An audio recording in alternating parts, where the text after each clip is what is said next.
திண்டுக்கல் மாவட்டம் பழனி அருகே வாடகைக்கு வீடு எடுத்து தனியாக தங்கியிருந்த பெண் உடலில் கத்தி குத்து காயங்களுடன் வீட்டில் சடலமாக கிடந்த நிலையில் கொலையாளி மற்றும் கொலைக்கான காரணம் குறித்து போலீசார் விசாரணை நடத்தி வருகின்றனர்.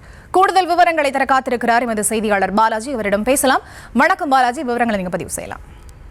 கண்டிப்பாக பரிசா. பழனி அருகே இளம்பெண் கத்தியால் குத்தி கொலை செய்யப்பட்டுள்ளார். தனியாக வீடு வாடகைக்கு எடுத்து தங்கிய நிலையில் கொலை செய்யப்பட்டுள்ள சம்பவம் பரபரப்பை ஏற்படுத்தியுள்ளது.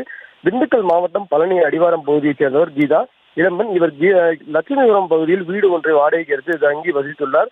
இந்நிலையில் வீட்டில் இருந்த கீதா அடையாளம் தெரியாத நபர்களால் குத்தி கொலை செய்யப்பட்டுள்ளார். வீட்டுக்கு இருந்த கீதா நீண்ட நேரமாக வெளியே வராததால் சந்தேகமடைந்தவர்கள் அருகில் இருந்து பார்த்தபோது ரத்த வெள்ளத்தில் பிணமாக கடந்துள்ளார். உடனடியாக பழனி நகர காவல் நிலையத்திற்கு கொலை சம்பந்தமாக தகவல் தெரிவித்துள்ளார். தகவல் அறிந்து வந்த போலீசார் உடலை கைப்பற்றி பழனி அரசு மருத்துவமனை பிரேத பரிசோதனைக்காக அனுப்பிவிட்டுள்ளது. மேலும் கொலை நடந்த இடத்தில் தடயங்களை சேகரித்துக் கொண்டு மோப்ப நாய் வரவழைக்கப்பட்டு தற்போது விசாரணையானது மேற்கொள்ளப்பட்டு வருகிறது. வீட்டில் இருந்த பெண்ணை இளம்பெண்ணை கொலை செய்யப்பட்ட மூலமும் பழனியில் பரபரப்பை ஏற்படுத்தியுள்ளது. விவரங்களுக்கு நன்றி பாலாஜி.